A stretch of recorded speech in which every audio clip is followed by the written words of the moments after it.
اگر تم چاول کھانے چلے گئے کسی ایسی مجلس میں کہ جہاں اصحاب رسول اللہ علیہ السلام کو تبرہ کیا جا رہا ہے، گالیاں دی جا رہی ہے، بکواس کیے جا رہے ہیں، تو صرف وہاں پر بیٹھ جانے سے ان کی، چونکہ سرکار فرماتے ہیں من کسر سواد قوم فہو منہم، کہ جس بندے نے کسی کا مجمع جا کے زیادہ کر دیا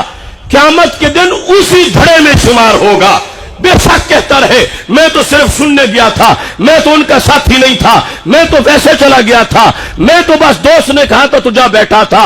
جہاں پر صحابہ کرام علیہم رضوان کو گالیاں دی جا رہی ہوں، جہاں پر اہل بیت اطہار علیہم رضوان کو گالیاں دی جا رہی ہوں، وہاں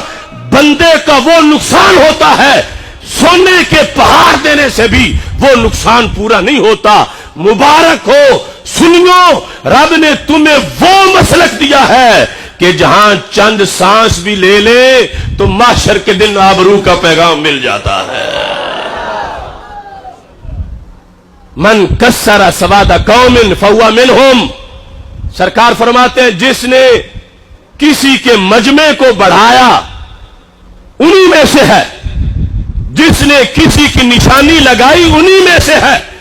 آج اگر کوئی قادیانیوں کا فارم فل کرے اور کہے نہیں میں دل سے تو ختم نبوت مانتا ہوں، یہ تو میں نے صرف ویسے لکھ دیا تھا، آج کسی کا پرچم اپنے گھر پہ لگائے جو صحابہ کے بغض کی علامت ہے، جو قرآن کے منحرف ہونے والوں کے عقیدے کی علامت ہے، جو کہتے ہیں کہ قرآن سارا بدل چکا ہے اور قرآن بدلی ہوئی کتاب ہے، یہ کالا جھنڈا ان لوگوں کی نشانی ہے۔ اور جو شخص اپنے گھر پر یہ پرچم لگائے ہوئے ہے اس نے یہ اپنا نام لکھوایا ہے ان ناریوں کے اندر کہ جو ناری ام المومنین عائشہ صدیقہ کو گالیاں دیتے ہیں، جو ناری خلفائے راشدین کو گالیاں دیتے ہیں، کل بے شک کہتا رہے میں نے تو بس ایک دن کے لیے لگایا تھا، میں نے تو بس ویسے لگایا تھا، لا یقبل منہ